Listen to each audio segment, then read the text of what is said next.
Hello everyone, welcome to Spence's Bootcamp series on Google Dialogflow.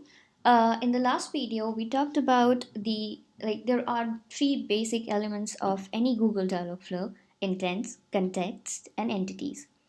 So let's dig deeper and learn more about those.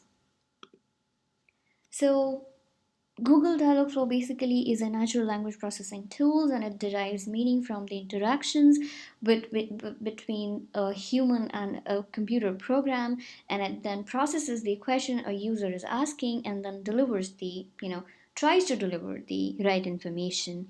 And think of it as a translator which translates the natural language, the language we use humans, and to JSON objects, something that the computer program understands.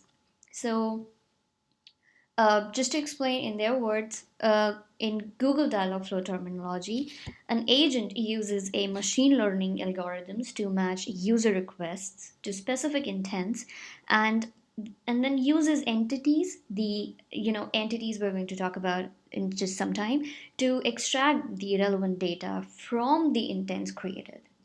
So now, let's talk about what an intent is. So intents is how an agent is something we are going to create in the Dialogflow console real soon. But an agent determines what to do with the intent. So I'm a user. I go to a website and then I type a question. So I want to know something. Now the program will try to decide what is it that I want, what to do with the question I just asked and what my intent is. So it kind of combines the intents, and it can handle a complete conversation, right?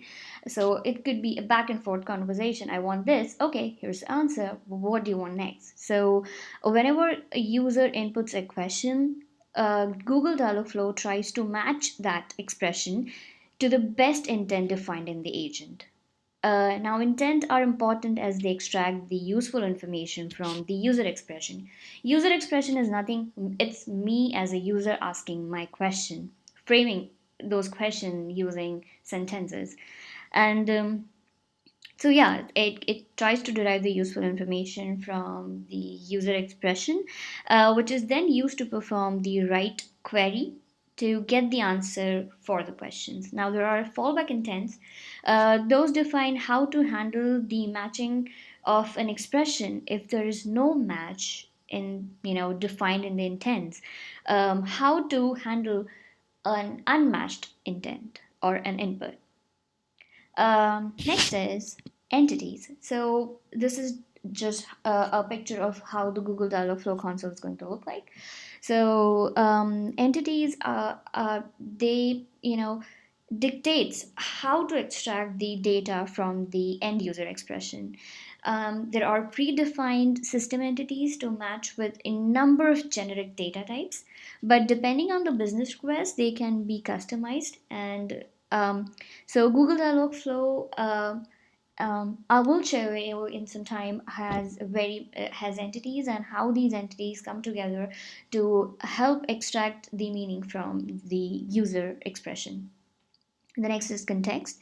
So each intent has input or output context associated with it, and they can be added and removed as and when needed.